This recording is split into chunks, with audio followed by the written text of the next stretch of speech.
제사법에 대한 설명 이후에 이제 레위기는 제사장들에게로 관심을 돌리고 있습니다. 제사를 드리기 위해서 이 제사를 집전하는 제사장은 매우 중요하고 꼭 필요한 존재이기 때문에 그렇습니다. 먼저 아론을 대제사장으로 세운 후에 이제는 그의 아들들 4명을 데려다가 제사장으로 세우는 그런 위임식의 제사를 지내고 있는 장면이 8장에 나타납니다. 제사장을 세우는 이 위임식에서 가장 중요한 특징이라고 한다면 피를 이 제사장들에게 바르고 뿌리는 일이라고 할 것입니다.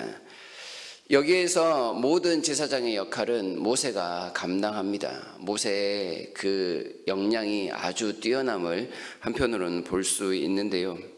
모세는 화목제의 제물, 위임식의 화목제의 제물에 피를 가져다가 제사장들의 귀와 오른쪽 엄지손가락 그리고 오른쪽 엄지 발가락에 바릅니다. 그리고 30절에 보게 되면 또 그 피를 제사장들의 옷에 뿌리고 있는 모습을 보게 됩니다. 일반 제사에서 볼 수 없는 이 특별한 의식을 하고 있는 이유는 무엇일까 잠깐 생각하는 시간을 갖고자 합니다. 먼저 제사장들의 몸과 옷에 피를 바르거나 뿌리는 이유는 제사장이 성막의 일부가 되었다라는 데 있습니다. 성막을 성별하기 위해서 기름과 피를 바르거나 혹은 뿌리는 그런 일들이 앞서 계속 있어 왔는데요. 이처럼 사람인 제사장 역시도 하나님께서 세우신 성막의 일부가 되었다라는 겁니다. 하나님을 존중한다면 성막을 당연히 중요하게 여겨야 합니다. 또한 그 안에서 모든 하나님의 일들을 행하는 제사장들 역할까지도 중요하게 생각을 해야 하는 것이지요. 속건제가 하나님의 성물을 그릇 범한 죄에 대해서 다루듯이 제사장에게 잘못 행한다면 그 역시도 하나님 앞에 죄를 짓는다라는 그런 생각을 갖게 만드는 겁니다. 하나님을 존중하고 섬길 수 있다면 그 안에서 제사를 집전하는 제사장 역시도 하나님을 소중히 여기듯 소중히 여겨야 한다라는 그런 뜻입니다. 둘째로 이렇게 피를 뿌리고 기름을 뿌리는 이유는 그들이 정결해졌음을 강조하는 표현입니다. 피로써 제단을 정결하게 하는 것처럼 사람인 제사장들에게 피를 바름으로써 그들이 정결해졌다라는 것을 모든 이스라엘 백성들 앞에 보이고 있는 행위입니다. 제사장 역시도 사람이죠. 평소에는 다른 일반 사람들과 똑같습니다. 그건 그들도 죄로 인하여 오염되어 있는 상태입니다.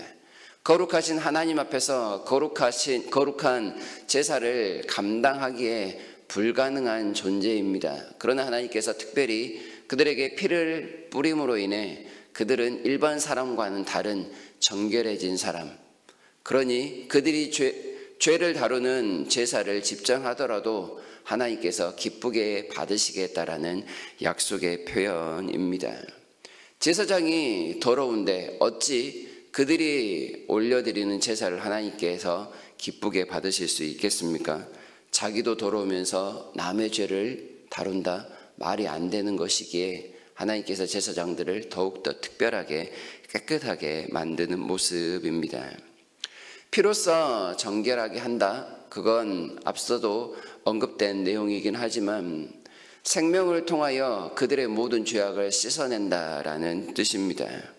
곧 제사장들에게 피를 발랐다라는 것은 제사장들이 깨끗해지기 위해서는 다른 누군가의 죽음이 반드시 필요하다라는 의미가 됩니다. 그건 제사장들을 살리기 위하여 다른 누군가는 분명히 죽었다라는 것을 의미하는 것이지요.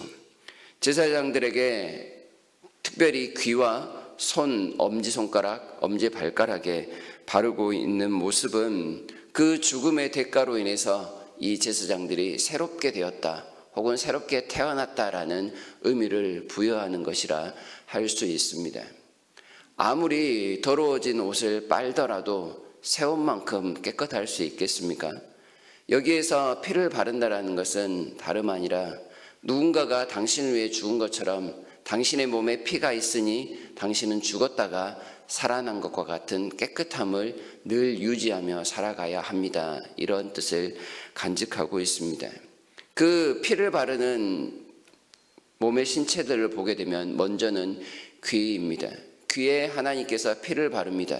이것은 그 제사장의 귀가 세상에 대해서는 철저하게 죽었고 하나님의 음성으로만 다시 살아난 정결한 귀가 되어야 함을 이야기하는 것입니다. 사람들의 어쩔 수 없는 소리들을 듣다 보면 하나님의 제사가 무질서해지고 엉망이 될 수 있습니다. 사람들마다 형편이 없는, 사정이 없는 사람들은 없기에 오직 제사장은 율법이 요구하는, 율법이 배려하는 수준에서만 각 사람의 상황을 배려하고 용납하되 그 나머지 부분에 있어서는 철저하게 하나님의 음성에 따라서 모든 제사와 관련된 일들을 감당해야 한다라는 그런 뜻을 간직하고 있습니다. 제사의 순수함 유지를 위해서 제사장은 항상 하나님의 말씀에만 귀 기울여야 함을 나타내는 것이지요. 손과 발의 엄지가락에 특별히 오른쪽에만 발랐다라는 것은 모든 신체에 다 피를 바른 것 같은 그런 효과를 나타냅니다. 오른쪽 엄지손가락, 신체의 모든 부분을 상징한다라고 해도 좋은 내용입니다. 그리고 또한 이 모든 신체에 특별히 사람의 행위를 주로 나타내는 손과 발의 엄지에 피를 발랐다라는 것은 그들의 행위 역시도 하나님의 피로 거룩하게 되었다, 깨끗하게 되었다라는 사실을 나타냅니다. 앞서 말씀을 드린 것처럼 그들의 삶이 깨끗해야만 그들이 하나님께 드리는 제사의 효력이 있는 것처럼 그들이 하나님의 말씀을 듣고 반응하는 그 모든 일들을 손과 발로 온전히 감당하게 하려 함이다라는 뜻인 것입니다. 제사장이 거룩함과 정결함을 유지하기 위해서는 손과 발 역시도 여전히 정결해야 한다라는 뜻인 것이죠. 그리고 마지막으로 세 번째는 이 몸과 옷에 피를 발랐다라는 건 양자를 이어주는 다리 역할을 한다라는 의미를 간직하고 있습니다. 제사장은 죄인의 재물을 거룩하신 하나님 앞에로 가지고 갑니다. 그곳에서 하나님의 긍휼과 죄에 대한 용서를 구하는 자가 제사장인 것이지요. 또한 그 모든 제사를 받으시는 하나님께서 죄인에게 속죄의 은혜와 복을 선포하는 일 역시도 제사장이 감당을 합니다. 거룩하신 하나님과 죄인이 서로 만나는 자리에 제사장이 끼어 있는 것입니다. 하나님과 죄인의 차이가 너무나도 크기에 하나님께서는 중간자 역할로 제사장을 만드셔서 하나님이 사람과 소통하도록, 사람이 하나님과 소통하도록 그런 다리 역할을 위하여 제사장을 보다 더 특별하게 만드셨다라는 의미입니다. 이러한 제사장의 위임식은 30절에 보게 되면 30절 이후에 보게 되면 일주일간 지속되고 있는 것을 보게 됩니다. 이 일주일의 위임식 기간 동안 제사장은 회막문 밖으로 나아가면 안 됩니다. 혹시나 명령을 어기고 나가면 죽을 수도 있다라는 경고를 35절에서 하고 있는데요. 그만큼 제사장이 특별하다라는 뜻입니다. 그리고 또한 하나님 앞에서 정결해지고 하나님께서 성별하신 거룩함을 덧입는 데는 그만큼의 많은 시간이 필요함을 가르쳐 줍니다.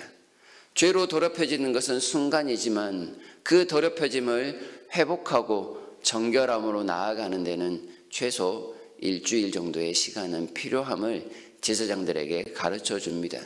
그만큼 그들의 삶이 특별하기에 정결함을 잃지 않기 위해서 더욱더 수고하고 노력해야 함을 강조합니다. 일반 백성들보다는 훨씬 더 하나님 앞에 구별된 삶을 살아야 하는 것, 그것이 바로 제사장의 삶이다 말할 수 있을 것입니다. 여기까지는 구약에서 나타나고 있는 제사장들에 대한 모습이었고 그들의 위임식의 모습입니다. 그러나 이 내용이 신약으로 넘어오게 되면 하나님께서 우리에게 말씀을 하시죠. 모든 성도는 왕 같은 제사장이다. 바로 여기에서 제사장의 위임식을 감당하고 있는 모습은 하나님께서 이미 우리 한 사람 한 사람에게 행하신 모습이요 또한 위임식의 절차들이었음을 확인케 하는 내용인 것입니다. 하나님께서 보이진 않지만 우리를 이미 성전이 되게 하셨습니다. 성전의 일부가 아니라 이제 성전 자체, 하나님이 거하시는 성전으로서 각각의 성도들을 만드신 것이지요.